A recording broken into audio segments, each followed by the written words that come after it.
myths of common law financial security.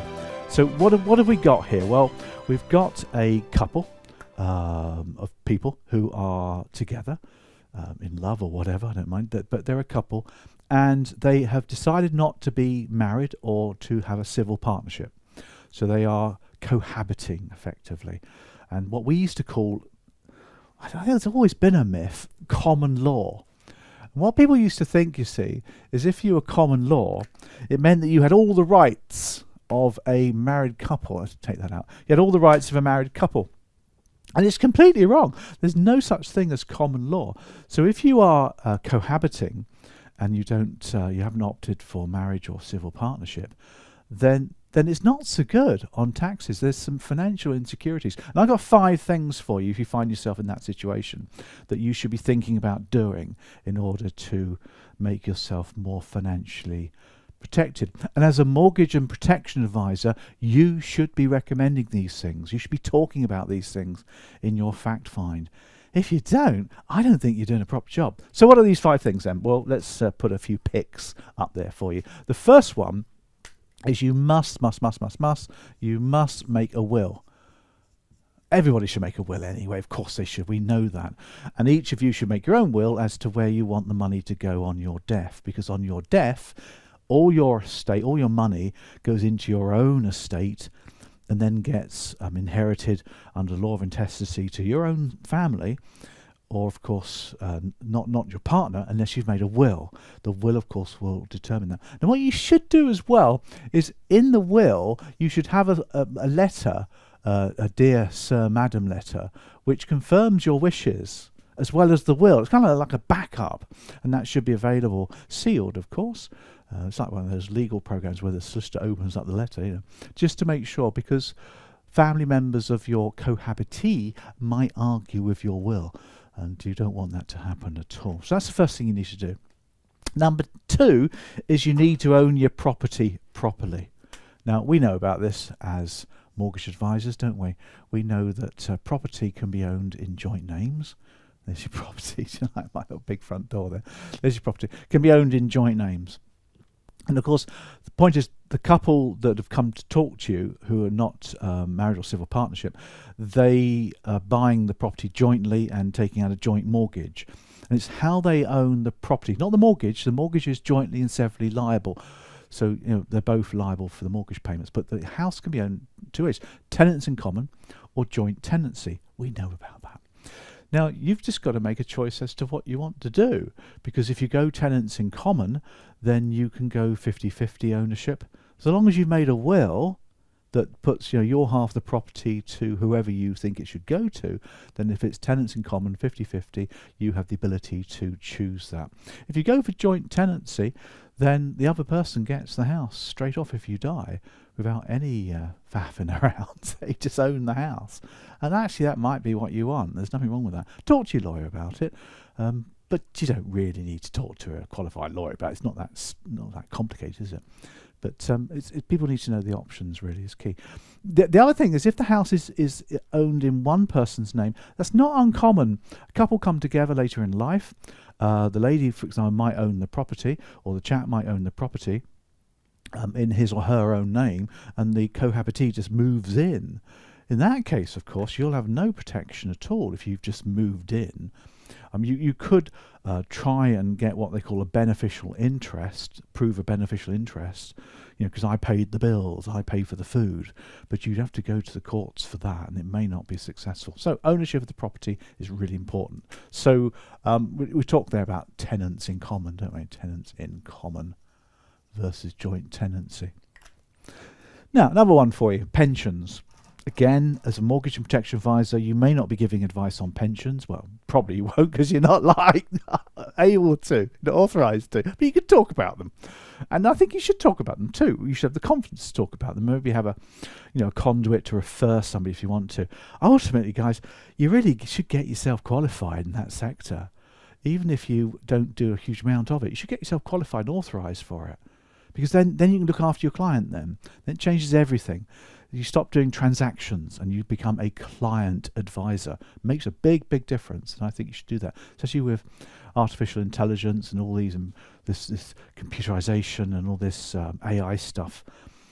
Taking away some of the bog standard mortgage work that you've probably relied upon. You've got to look at the future. Anyway, pensions. Pensions, you see, are single things. Pensions are single things. They are not joint.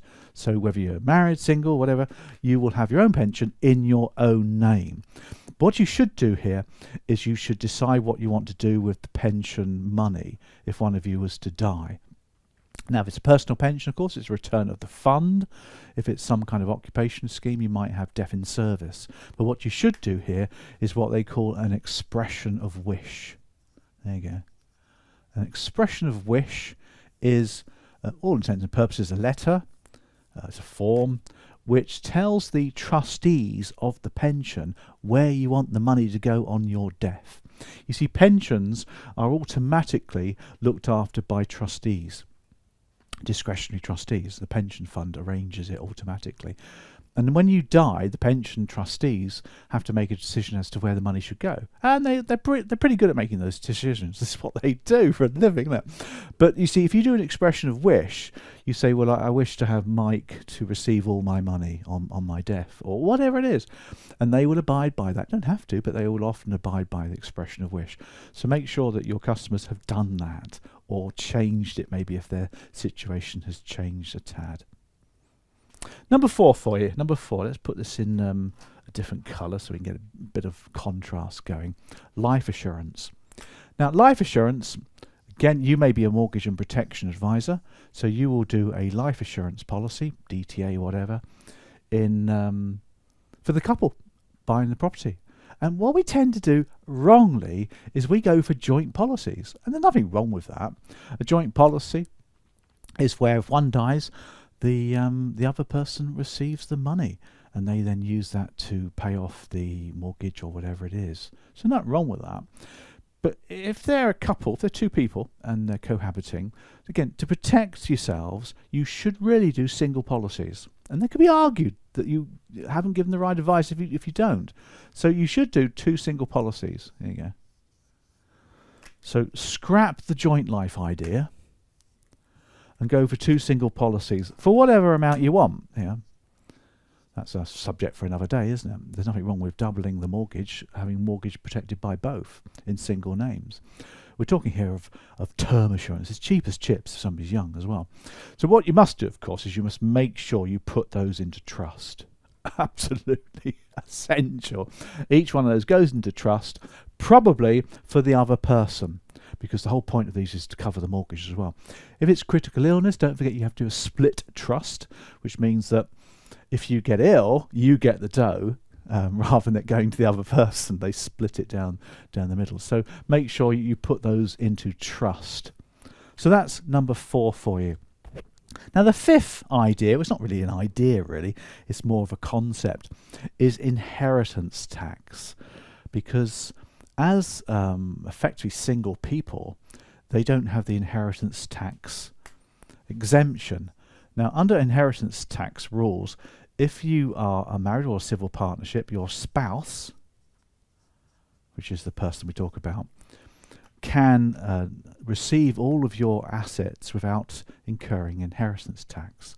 So if you're in a civil partnership, 2 of you, and one of you dies, you can pass everything you own to your spouse, and he or she then owns that and has no need to pay inheritance tax. But the great thing is, both of you get a nil rate band and a main residence nil rate band too.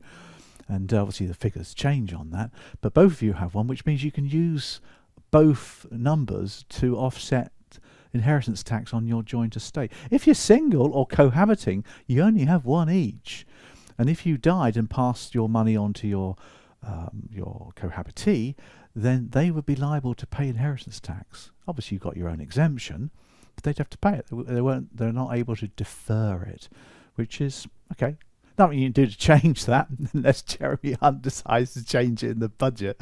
There's not an awful lot you can do about that. I suppose the answer is to get married or enter into a civil partnership. Civil partnerships seem to have lost their shine really, since marriage is allowed for everybody now. maybe to look into that. But that's something for you to work through.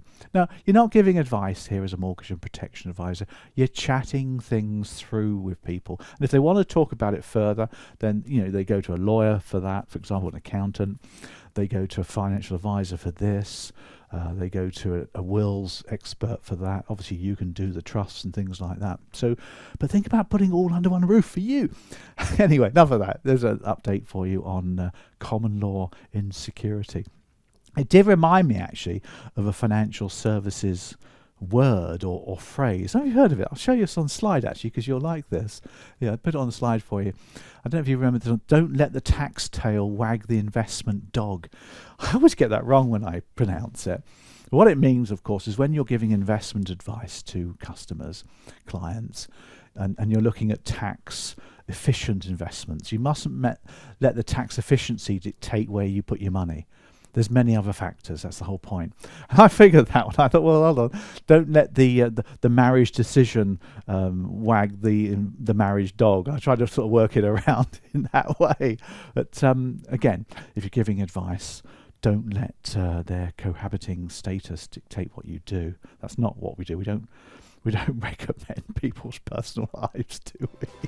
That would be a bad thing if we started doing that. Anyway, hope that's been useful for you on that one. Quite a useful topic.